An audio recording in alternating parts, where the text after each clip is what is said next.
diberkati dan kita mengucap syukur atas kebaikan Tuhan sehingga kita hari ini bisa beribadah dengan baik, ya, beribadah dengan kasih dan kebaikan Tuhan. Nah, puji Tuhan, di bulan ini kita punya tema yaitu kuasa ucapan syukur. Kita sebutkan sama-sama. 1, 2, 3 ya.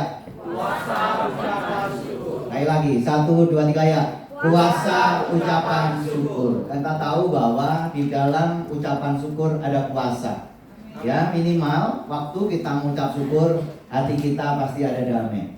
Waktu kita mengucap syukur, pasti hati kita tenang. Waktu kita mengucap syukur, saya percaya hati kita akan bahagia. Amin. Nah, oleh sebab itu di dalam kuasa ucapan syukur ini kita rindu bahwa jemaat Tuhan diusahakan jangan kita banyak mengeluh, ya, jangan banyak bersungut-sungut. Kenapa? Karena Tuhan tidak senang dengan orang yang banyak ngeluh. Tuhan tidak suka dengan orang yang bersungut-sungut, ya. Tapi Tuhan senang dengan orang yang selalu mengucap syukur. Nah, bangsa Israel waktu keluar dari bangsa Mesir, jadi orang-orang yang ngeluh, orang-orang yang bersungut-sungut, semuanya mati di padang gurun. Semuanya tidak mendapatkan kasih dan kebaikan Tuhan. Tetapi mereka yang selalu mengucap syukur, maka janji Tuhan digenapi. Dan saya percaya hari ini waktu kita belajar mengucap syukur, percayalah janji Tuhan akan turun atas kita. Yang setuju tepuk tangan buat Tuhan Yesus. Haleluya. Nah, untuk hari ini firman Tuhan saya kasih judul yaitu bersyukur membuat bahagia. Kita sebutkan sama-sama. 1, 2, 3 ya.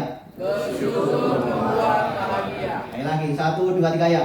Bersyukur membuat bahagia. Nah, banyak orang bahkan dari merit itu, kalau orang merit pasti ada ucapan apa? Selamat bahagia, selamat bahagia, ya. Tapi kenyataannya setelah orang merit banyak juga yang nggak bahagia, ya. Nah, dan banyak orang juga bahagia banyak ukurannya. Banyak orang mengukur kebahagiaan kalau dia punya uang banyak, maka dia akan bahagia. Kalau dia akhirnya punya jabatan tinggi, dia akan bahagia. Kalau dia punya mungkin punya rumah yang besar, dia akan bahagia. Punya mobil yang besar, dia akan bahagia. Punya istri yang besar, dia mungkin mau bahagia. Tetapi kenyataannya yang dilakukan itu nggak ada bahagianya. Ternyata kebahagiaan itu kalau hati kita bisa mengucap syukur. Amin. Tepuk tangan buat Tuhan Yesus.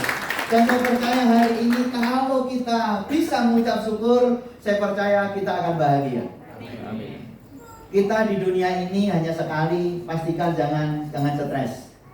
Ya, pastikan kita bahagia. Amin. Ngomong kiri kanannya, jangan lupa bahagia. Ya, ngomong kiri kanan, jangan lupa bahagia. Situ dulu. Karena banyak orang kehilangan bahagia. Ya, tapi kita rindu hari ini semua jemaat Tuhan di tempat ini semuanya harus bahagia.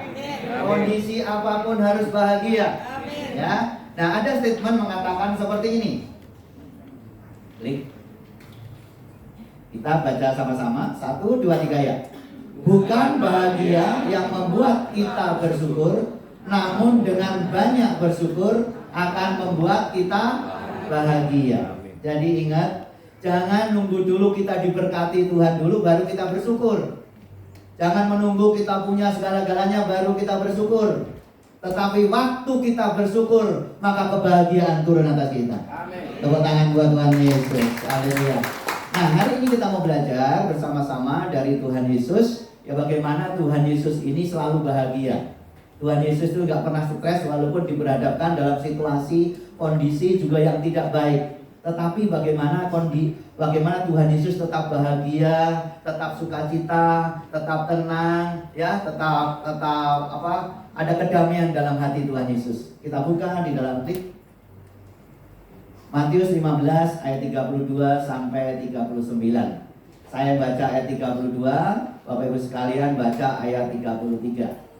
Lalu Yesus memanggil murid-muridnya dan berkata, hatiku tergerak oleh belas kasihan kepada orang banyak itu. Sudah 3 hari mereka mengikuti aku dan mereka tidak mempunyai makanan. Aku tidak mau menyuruh mereka pulang dengan lapar, nanti mereka pingsan di jalan. Ya. kata murid-muridnya kepadanya, bagaimana seperti ini roti besar dimulainya. Ya, bersyukur walaupun nggak sama. Kata Yesus kepada mereka, berapa roti ada padamu? 7. Jawab mereka, dan ada lagi beberapa ikan kecil. Lalu Yesus menyuruh orang banyak duduk di tanah. Sesudah itu ia mengambil ke-7 roti dan ikan-ikan itu, mengucap syukur, memecah-mecahkannya dan memberikannya kepada murid-muridnya. Lalu murid-muridnya memberikannya pula kepada orang banyak. Dan mereka semua memakan sekenyang. Kemudian orang mengumpulkan potongan-potongan roti yang sisa 70 penuh. Yang ikut makan ialah 4.000 laki-laki, tidak termasuk perempuan dan anak-anak. Lalu Yesus menyuruh orang banyak pulang. Ia naik perahu dan bertolak ke daerah. Ya, puji Tuhan. Dan sebelum kejadian ini, Tuhan Yesus juga pernah memberi makan 5.000 orang laki-laki, tidak termasuk perempuan dan anak-anak. Dan waktu Tuhan Yesus memberi makan 5.000 laki-laki dengan apa? 5 roti dan 2 ikan. Nah, sekarang Tuhan Yesus memberi makan berapa sekarang? 4.000 orang dengan apa? 7 roti dengan beberapa ikan kecil. Beberapa itu berapa? Banyak. Banyaknya berapa? Ya, sekilo lah ya. Jadi beberapa ikan, lebih daripada 1 itu beberapa. Jadi beberapa bukan beberapa ikan yang besar, tetapi ikan yang kecil, ya. Tapi untuk memberi makan yaitu 4.000 orang. Nah, hari ini kita mau belajar bersama-sama bagaimana Tuhan Yesus dalam kondisi pelayanannya, ya, yang selalu diikuti oleh beberapa orang, tetapi Tuhan Yesus tetap bahagia. Tuhan Yesus tidak stres, tetapi Tuhan Yesus hatinya tetap tenang, hatinya tetap gembira. Dan apa yang dilakukan oleh Tuhan Yesus? Yang pertama adalah, baca sama-sama, 1, 2, 3 ya. Yang kencang, 1, 2, 3 ya. Bersyukur pada orang yang ada di sekeliling kita. Jadi ingat bagi kita semuanya, kalau kita mau tenang, ya, mau sukacita dan mau berbahagia, ingat hari ini kita belajar dari Tuhan Yesus bahwa Tuhan Yesus bisa menerima semua orang. Tuhan Yesus bisa menerima orang yang kaya, Tuhan Yesus bisa menerima orang yang miskin, Tuhan Yesus bisa menerima orang yang baik, Tuhan Yesus pun juga bisa menerima orang yang menyakitin dia.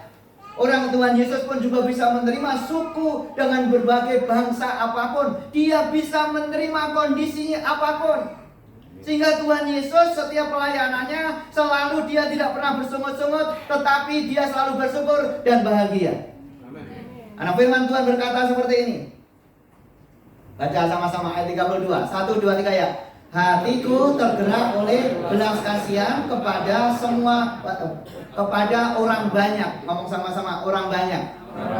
Jadi orang banyak, kalau 1 orang masalahnya 1 orang. Tapi kalau orang banyak berarti banyak sekali. Kalau 4.000 orang masalahnya juga 4.000 orang. Berarti ini banyak sekali yang dihadapi oleh Tuhan Yesus. Tetapi Tuhan Yesus menghadapinya dengan baik. Walaupun murid-muridnya juga stres, bagaimana orang yang banyak ini ngasih makannya. Tetapi Tuhan Yesus tetap bahagia, Tuhan Yesus tetap tenang untuk menghadapi mereka. Dan Tuhan katakan, sudah 3 hari mereka mengikuti aku dan mereka tidak punya makanan. Aku tidak mau menyuruh mereka pulang dengan lapar, nanti mereka pingsan di jalan. Ini menunjukkan bahwa Tuhan Yesus peduli kepada semua orang. Ada belas kasihan. Tuhan Yesus belas kasihan kepada semua orang. Tuhan Yesus bahagia dalam pelayanannya. Tuhan Yesus bahagia dalam hidupnya karena dia selalu bersyukur pada orang-orang yang ada di sekelilingnya. Begitu juga dalam kehidupan kita. Kalau kita mau bahagia, kita harus bersyukur pada orang-orang yang ada di sekeliling kita. Banyak orang stres dengan istrinya, yang sekelilingnya, yang paling dekat aja stres. Stres juga dengan suaminya. Suatu kali di pendoa saya tanya, bagaimana kamu menghadapi suaminya, ya, menghadapi suami karena bukan berdoa maksud saya. Ya, dia katakan begini, karena suaminya ini nggak kerja, udah nggak kerja dan juga nggak pernah menghidupin keluarganya, dan dia pun juga nggak peduli juga sama keluarganya, ya, bahkan sampai usia tua pun keluarganya dibiarkan begitu saja, ya, nggak ada tanggung jawabnya. Akhirnya seorang ibu itu saya tanya, gimana menghadapi seorang bapak yang seperti ini? Pertamanya dia stres, nggak bisa menerima, dan waktu dia stres, maka apa yang terjadi? Dia nggak pernah bahagia. Dan akhir-akhir ini dia bahagia. Akhirnya saya tanya, kenapa ibu bisa bahagia menghadapi suami yang seperti ini? Dan dia katakan, tapi nggak tahu ini benar atau enggak, tapi statementnya dia ngomong begini, saya anggap saja Pak, suamiku adalah orang yang bodoh. Jadi nganggapnya orang apa? Bodoh. Orang bodoh. Yaudah, anggap aja udah, supaya saya tenang Pak. Ya nggak tahu lah itu yang statement itu benar atau tidak. Maksudnya adalah bagi kita, kalau mau bahagia, terimalah pasanganmu dengan baik. Amin. Kalau engkau tidak bisa menerima kondisi orang-orang di sekitarmu, jangan harapkan engkau bahagia. Kalau engkau tidak bisa menerima anakmu, jangan harapkan engkau bahagia. Kalau engkau tidak bisa menerima mertuamu, jangan harapkan engkau bahagia. Tetapi kalau engkau bisa menerima orang-orang yang dikirimkan dalam hidupmu, maka engkau akan bahagia. Amin. Tepuk tangan buat Tuhan Yesus. Dan karena apa? Orang-orang yang dikirimkan kepada kita pasti ada maksud Tuhan. Walaupun orang-orang itu menyakitin kita, orang-orang itu tidak baik kepada kita, tetapi hari ini kita mau belajar, kalau kita mau bersukacita, bersyukurlah dengan orang-orang yang ditempatkan di samping kiri kita.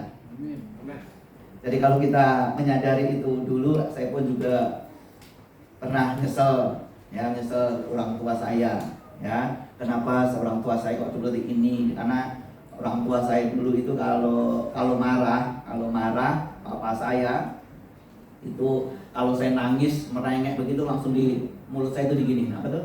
Dicangap itu apa? Diginiin. Terus diludahin. Enak loh, enak. Jadi kesel. Tapi waktu saya menyadari, saya percaya orang tua saya adalah alat Tuhan. Ya, alat Tuhan untuk membentuk saya. Ini mic-nya kurang bagus, kurang pas ini. Keluar.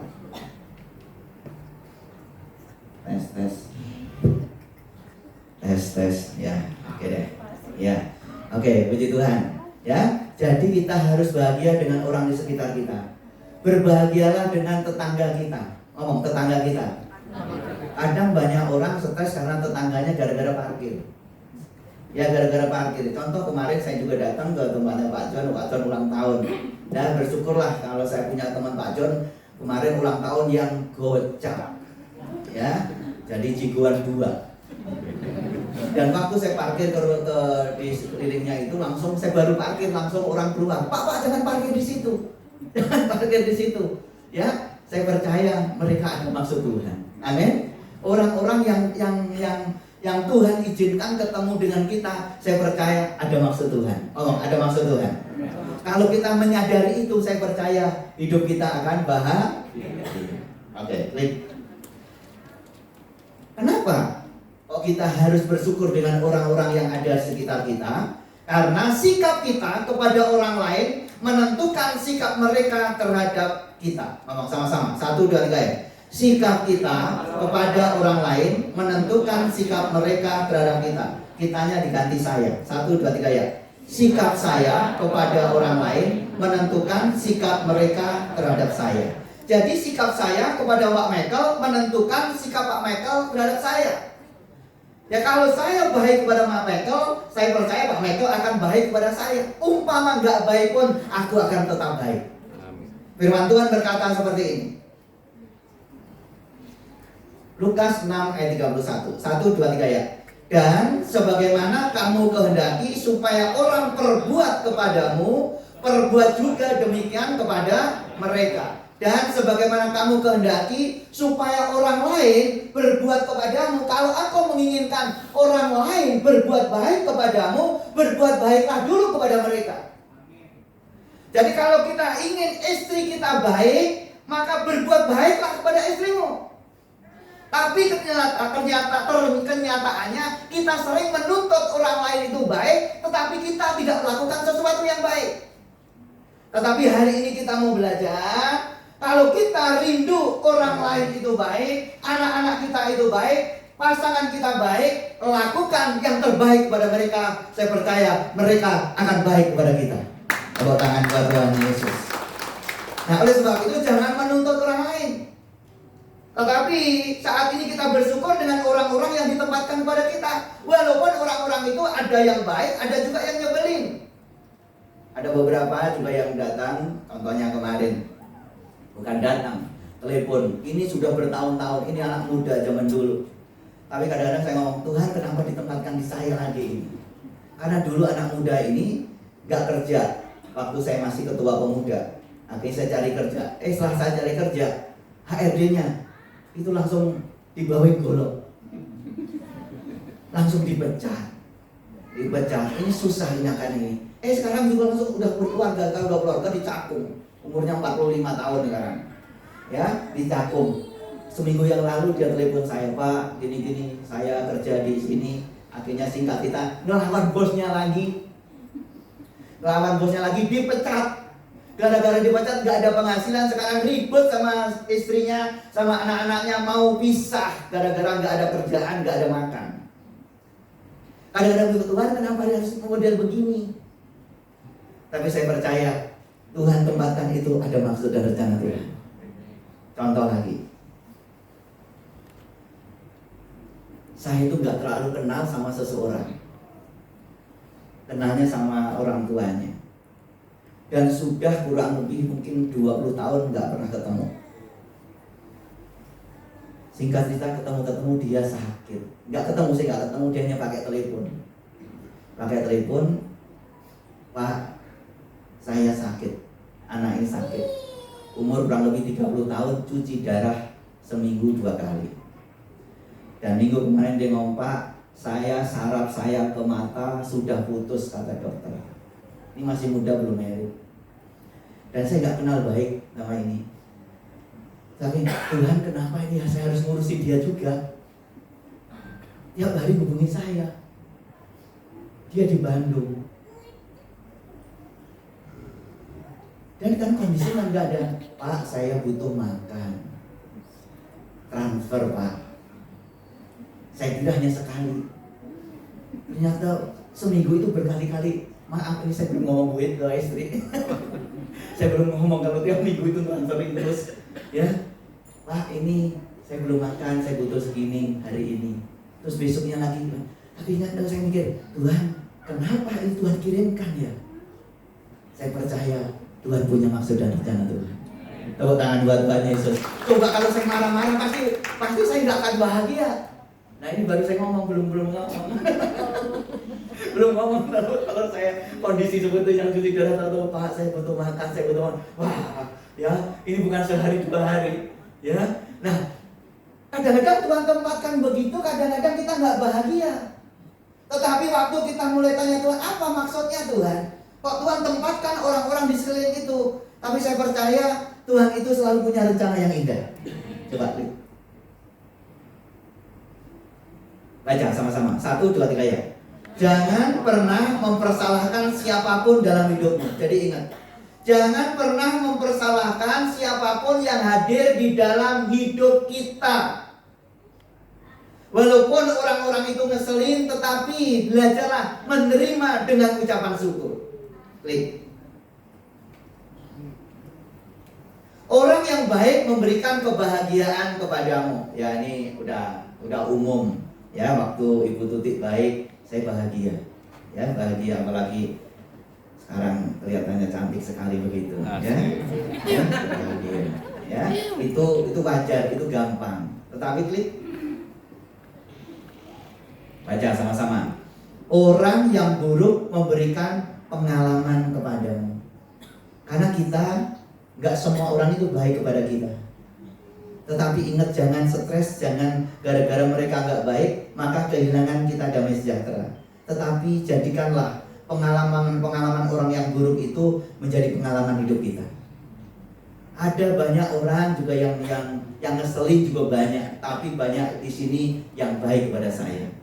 Tapi ya ada juga yang ngeselin, semua negatif, semua jelek itu ada. Tetapi biarlah itu menjadi pengalaman hidup kita. Klik. Baca.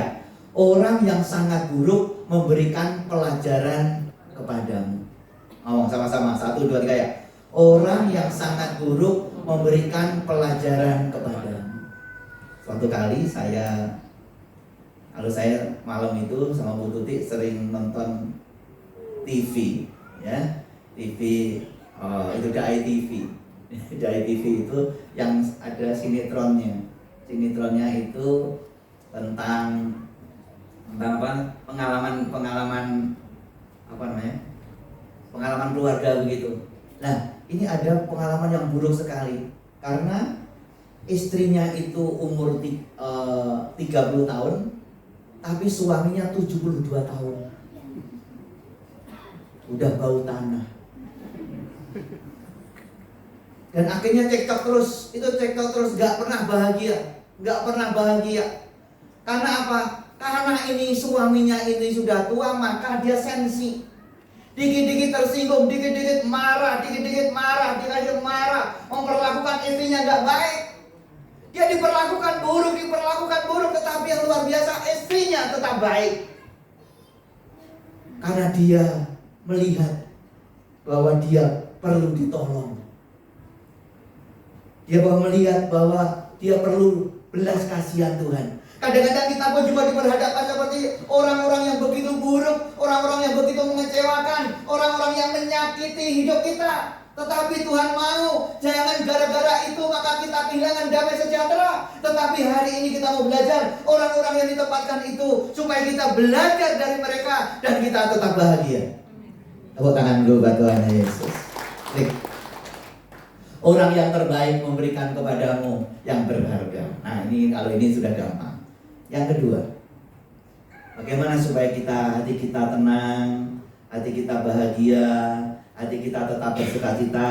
Tadi yang pertama adalah bersyukurlah dengan orang-orang yang ditempatkan kepada kita. Amin. Bersyukurlah dengan pasanganmu, bersyukurlah dengan anak-anakmu, bersyukurlah dengan mertuamu, bersyukurlah dengan teman-temanmu yang ada, bersyukurlah dengan teman-teman yang ada di pekerjaanmu, maka engkau akan berbahagia.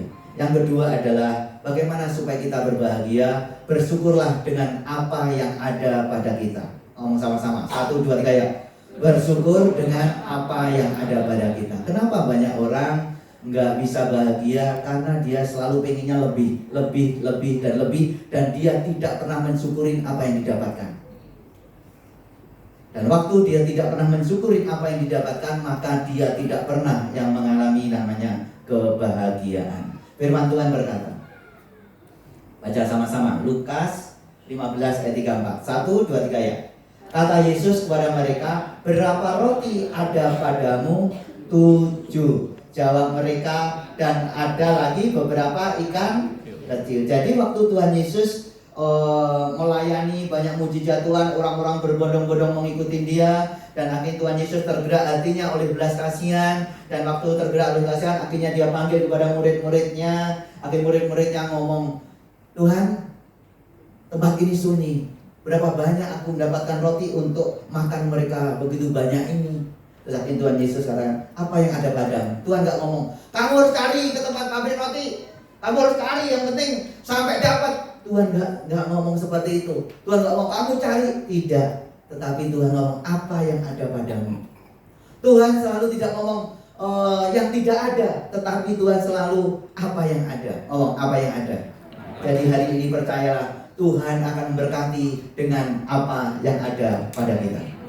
Tuhan tidak akan pernah memberkati apa yang belum ada pada kita, tetapi apa yang ada pada kita, apa yang ada padamu, 7.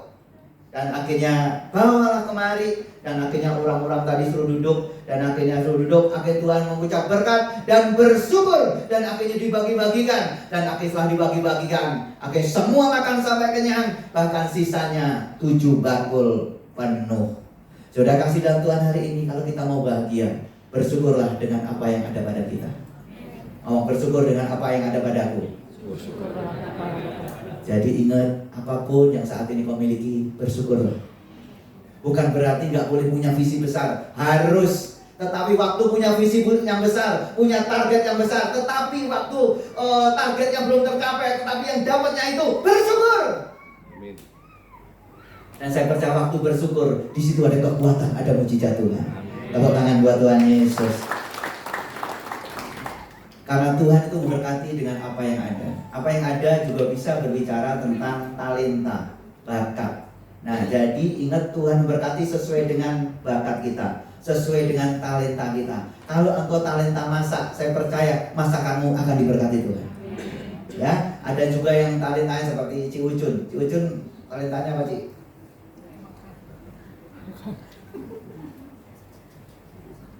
Gak maju ke depan kalau gitu ya. Cepat tarik. Cepat tarik. Ya, Ci Ucun sini. Ci Ucun, cepat. Fit, akhir tuh Fit. Ya, sini. Ya, ini Ci Ucun. Rumahnya di Puri Permata. Ya, di Puri Permata. Dia punya apa yang ada itu punya talenta. Talentanya Ci Ucun apa, Ci? Talentanya apa, Ci? Masak apa, Ci? Bikin kue, ya. Jadi kue apa, Ci? Kue itu memang talentanya, itu bakatnya ya. Dan akhirnya itu dijual atau tidak? Dijual. Dan puji Tuhan, dengan talenta yang ada, kemampuan yang ada, dijual, diberkati Tuhan. Tepuk tangan buat Tuhan Yesus. Kalau pesen gimana? Ya, nanti hubungi Ci Ucun ya. Oke, kita doa dulu untuk Ci Ucun. Tuhan Yesus, terima kasih, kami ucap syukur. Kami percaya Ci Ucun sesuai dengan kemampuannya, talenta yang ada, Tuhan akan berkati dalam nama Tuhan Yesus Kristus. Haleluya. Amin. Tepuk tangan buat Tuhan Yesus. Ya, jadi Tuhan itu memberkati sesuai dengan talenta kita. Talenta saya. Ya. Nah, jadi bersyukur dengan apa yang ada. Jangan yang tidak ada. Ya, banyak orang nggak bahagia karena mencari yang nggak ada. Jadi waktu sekarang yang ada, kita harus mengucap syukur. Nah, klik. Contoh, Ibrani 13 ayat 5, baca sama-sama. 1, 2, 3 ya. Janganlah kamu menjadi hamba uang dan cukupkanlah dirimu dengan apa yang ada padamu. Garis bawahi, cukupkanlah. Ngomong sama-sama. 1, 2, 3. Cukupkanlah. Karena Tuhan mau kita ini cukup. Saya percaya gajimu berapapun pasti cukup. Ngomong, pasti cukup. Karena apa? Tuhan tidak pernah membiarkan kita. Tuhan tidak pernah meninggalkan kita. Yang penting jangan jadi hamba uang. Karena Tuhan pasti cukupkan kita. Tuhan cukupkan saya. Jadi waktu kita ada cukup, bersyukur. Sehingga waktu nggak bersyukur nggak pernah cukup. Nah, karena orang yang nggak pernah cukup itu seperti ini. Klik. Baca 1, 2, 3 ya. Siapa mencintai uang tidak akan puas dengan uang. Terus, dan siapa mencintai kekayaan tidak akan puas dengan penghasilannya. Jadi yang dikejar uang. Apa yang dicari orang? Uang. Apa yang dicari orang? Uang. Apa yang dicari orang? Siang, malam, pagi, petang. Uang. Uang terus. Dan akhirnya setelah dapat uang gak pernah bersyukur, gak bahagia. Dan apa yang terjadi seperti tadi? Masih muda yang dikejar uang, ngejar uang terus. Akhirnya sudah tua, masih kejar uang terus. Tahu-tahu mau mati. Uangnya dibawa kemana itu? Akhirnya semua gak puas sampai mati. Oleh sebab itu saat ini engkau diberkati, bersyukurlah dengan berkatmu yang ada. Tepuk tangan buat Tuhan Yesus. Haleluya. Baca 1, 2, 3 ya. Ketidakpuasan dalam diri seseorang akan membawa kepada keserakahan dan ketamaan. Akibatnya orang akan selalu merasa kurang dan susah untuk mengucap syukur. Jadi banyak orang kaya tetapi masih kurang karena nggak ucap syukur. Tapi percaya kita semua diberkati dan mengucap syukur. Tepuk tangan buat Tuhan Yesus. Yang ketiga, bagaimana supaya kita bahagia, ada kedamaian, ada ketenangan dalam hidup kita. Yang ketiga, baca sama-sama. 1, 2, 3 ya. Bersyukur membawa kelipat ganda. Jadi yang pertama tadi bersyukur dengan orang-orang di sekeliling kita yang ditempatkan. Walaupun nyebeli, ada harus bersyukur, Tuhan terima kasih dia nyebelin saya. Udahlah nggak apa-apa Tuhan, bagus dia ya. Jadi pembelajaran buat saya. Juga bersyukur dengan apa yang ada. Dan yang percayalah, yang ketiga, bersyukur membawa pelipat gandaan. Firman Tuhan berkata, ayat 37, baca sama-sama. 1, 2, 3 ya. Dan mereka semuanya makan sampai kenyang. Kemudian orang mengumpulkan potongan-potongan roti yang sisa itu berapa? 7 bakul penuh. Kenapa masih ada sisa 7 bakul? Karena nggak ada orang Betani. Kalau ada orang Betani bungkus habis itu semua. Ya. Dan mereka semuanya, ngomong sama-sama, 1, 2, 3 ya. Semuanya itu berapa? Jadi nggak ada satupun yang tidak. Berarti 4.000 laki-laki tadi semuanya makan sampai kenyang. Yang tadinya lapar, bahkan pulang pun bisa-bisa pingsan, tetapi gara-gara 7 roti dan beberapa ikan kecil tadi, maka semuanya makan sampai kenyang. Hebat. Ini menunjukkan ucapan syukur membawa kelimpahan. Ngomong, ucapan syukur membawa kelimpahan. Contoh Tadi waktu tadi rotinya ada berapa? 7. Ikannya ada berapa?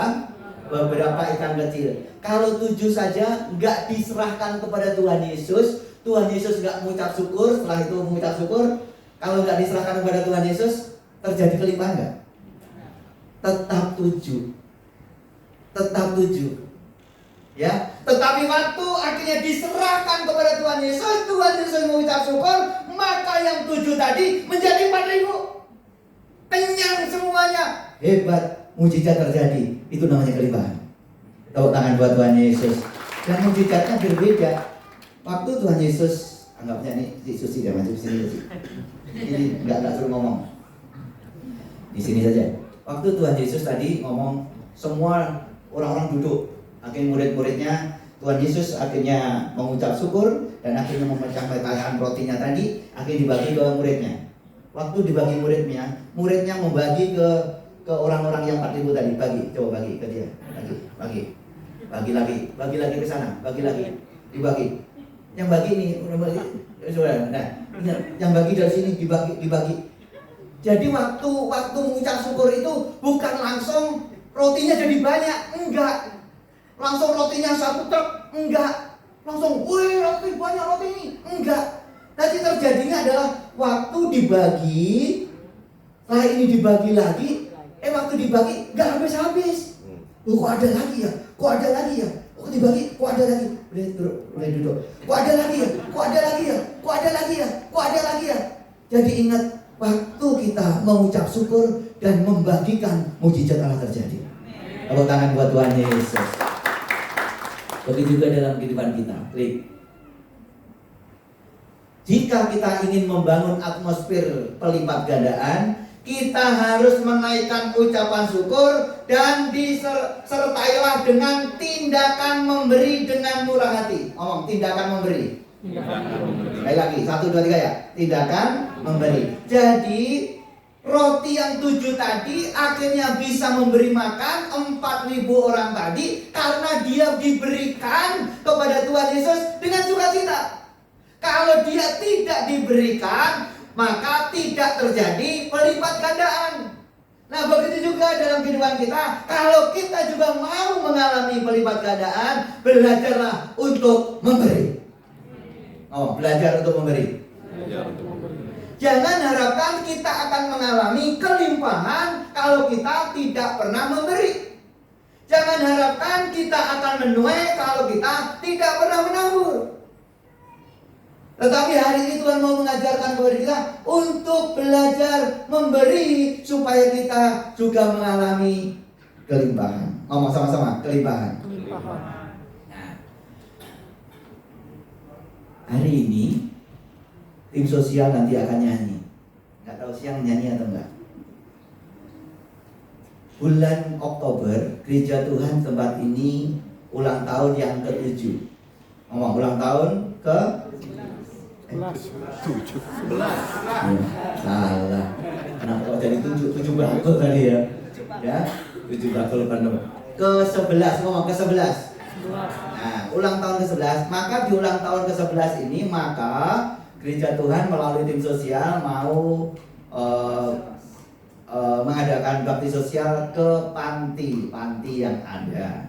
Nah, oleh sebab itu kita rindu semuanya belajar menabur. Ngomong belajar menabur. Ya, dan harus mulai belajar menabur tapi menaburnya bukan karena supaya kita dapat kelimpahan, tetapi menaburnya dengan sukacita. Menaburnya dengan sukacita. Nah, untuk kelimpahannya itu bagiannya Tuhan. Ya, tepat waktunya kita pasti akan menuai. Tepuk tangan dulu buat Tuhan Yesus. Nah, oleh sebab itu saya menghimbau minimal nanti ada kuponnya. Ada kupon-kupon seperti ini. Ada kupon-kupon seperti ini. Jadi ada yang 50.000, ada yang 100.000, ada yang 150.000, ada yang 200.000. Dan saya rindu setiap jemaat minimal beli 1 kupon. Ngomong beli 1 kupon. 1 kupon ada yang 50.000. Nah, ini saya beli. Nanti saya ngomong nggak beli. Ya, saya sebelum ngomong beli dulu juga. Nih saya udah beli. Ini contohnya. Yang 200.000 ini obat-obatan, pampers anak dan dewasa, minyak kayu putih. Ya, karena ini banyak orang tua. Dulu minyak wangi, sekarang minyak kayu putih. Yang minyak telon. Nah, ini yang 200.000.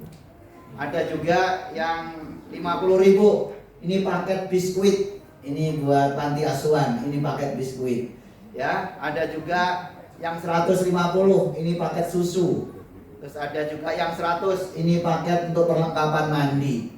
Nah, oleh sebab itu hari ini kita mau belajar bersama-sama supaya kita mengalami kelimpahan. Kita harus menabur dengan sukacita. Minimal kita tidak pelit. Supaya kita semuanya belajar menabur. Ngomong belajar menabur. Ya, ngomong kiri kanannya, jangan pelit. Ya. Jadi harus belajar. Ngomong belajar. Ya, saya pun juga belajar. Sebelum ngomong saya harus beli dulu. Ya, saya harus beli dulu. Maksudnya apa? Supaya kita menjadi berkat. Jadi ingat 7 roti tadi akhirnya bisa terjadi pelipat gandaan karena apa? Bukan untuk dirinya, tapi menjadi berkat buat orang lain, berkat buat orang lain, berkat buat orang lain, berkat buat orang lain. Akhirnya sisanya bukan 7 roti lagi, tapi 7 bakul. Karena apa? Dia menjadi berkat buat orang lain. Dan pastikan kita semua untuk menjadi berkat. Tepuk tangan buat Tuhan Yesus. Kalau belum ada nggak apa-apa, ini masih 1 bulan. Ini hanya masih pengumuman, ya. Jadi masih 1 bulan. Tapi puji Tuhan, tadi pagi sudah dapat berapa? 4.250.000. Tepuk tangan buat Tuhan yang pagi tadi. Nah, oleh sebab itu kita belajar. Klik. Kejadian 26 ayat 12. 1, 2, 3 ya. Maka menaburlah Ishak di tanah itu, dan di dalam tahun itu juga ia mendapat hasil 100 kali lipat, sebab ia diberkati Tuhan. Orang yang menabur pasti diberkati Tuhan. Ini janjinya. Karena waktu itu Ishak mengalami yang namanya kekeringan, kelaparan terjadi di situ. Akhirnya dia mau ke Mesir, tapi akhirnya Tuhan jangan pergi ke sana. Tetaplah di Gerar. Dan apa terus terjadi waktu dia ada di situ? Yang dilakukan adalah dia menabur dalam kondisi susah, dalam kondisi kekeringan, dalam kondisi dia tidak punya apa-apa. Yang dilakukan Ishak adalah dia menabur. Dan waktu dia menabur, yang terjadi dia pasti akan menuai. Jangan harapkan kita akan menuai kalau kita tidak pernah menabur. Tapi hari ini kita belajar menabur. Menabur. Dan apa yang terjadi? Klik. Baca sama-sama. 1, 2, kaya. Dan orang itu menjadi kaya, bahkan kian lama kian kaya, sehingga menjadi sangat kaya. Baca sama-sama. 1, 2, 3 ya. Dan orang itu menjadi kaya, yang kaya sehingga ia menjadi sangat kaya. Tapi ingat, kaya kita berbeda-beda, semua sesuai dengan kasih karunia dari Tuhan. Jadi kayanya jangan, kayanya harus begitu. Nanti kalau kita membandingkan kayanya begitu, stres lagi, gak bahagia lagi. Ya, tapi pastikan kekayaan kita semua sudah dalam kasih karunia-Nya Tuhan. Tepuk tangan dulu buat Tuhan Yesus. Haleluya. Yang penting kita taat saja. Taat saja. Taat. Oke, kesimpulannya adalah bersyukur akan membawa kebahagiaan. Oleh sebab itu, 1, baca sama-sama. 1, 2, 3 ya. Bersyukur pada orang yang ada di sekeliling kita. Sebelum saya lanjutkan, kita doa. Apakah teman-teman sudah bersyukur dengan orang-orang di sekeliling kita? Amin. Yang menyakiti kita? Amin. Amin. Yang mengecewakan kita? Amin. Yang hutang pada kita? Amin. Yang nggak pernah ngasih apa-apa pada kita? Amin. Iya, udah bagus. Kalau udah amin, udah lanjut. Ring. 1, 2, 3 ya. Bersyukur dengan apa yang ada pada kita. Ya, jadi bersyukurilah apa yang ada pada kita. Jangan sampai engkau mulai berpikir yang terlalu tinggi, yang seharusnya tidak engkau pikirkan. Ya, tapi kita belajar bersyukur yang ada. Iya, saya bersyukur. Ya, contoh saya bersyukur dengan Bina. Kemarin saya banyak stres sama Binayu. Mana Binayu? Oh ya. Sini Binayu. Ya, jadi Benayu ini anak saya yang terakhir. Dulu ikut mama saya. Karena ikut mama saya, ini saya ceritakan sedikit. Ya, itu sampai 12 tahun. Sehingga dia di sini ini baru SMP. Ya, sehingga waktu saya datang ke sana nggak kenal dengan saya. Waktu manggil saya di sana itu manggilnya Om. Tuh, dia kan sedih loh. Sedih karena waktu itu kondisinya waktu itu lahir sesar sehingga nggak bisa ngurus. Sebetulnya mau diurus hanya 3 bulan, 4 bulan. Ternyata setelah 4 bulan mau kita bawa ke Jakarta, nggak boleh. Akhirnya dia ngomong, kalau ini kamu bawa, saya akan cepat mati. Waduh, akhirnya kita bingung. Kita bingung ini gimana ini? Ya, gimana? Nah, singkat cerita, dia lulus. Saya nggak bisa ngomongnya. Puji Tuhan, dengan cara Tuhan mereka berdua, saya sama dia ngomong. Ya, ngomong. Akhirnya mama saya telepon saya. Yaudah, nggak apa-apa, sekarang boleh kamu bawa. Ya, karena saya anak remaja, saya udah nggak bisa ngurus, udah kamu urus aja. Tepuk tangan buat Tuhan Yesus ya. Sehingga saya nggak bisa, akhirnya nggak usah ngomong, datang sendiri. Dan waktu datang sendiri kan beda.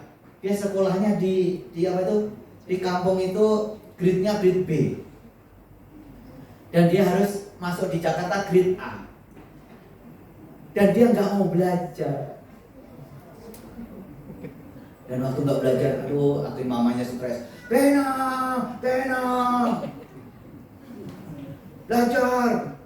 belajarnya main game, main HP, ya belajar, nggak belajar.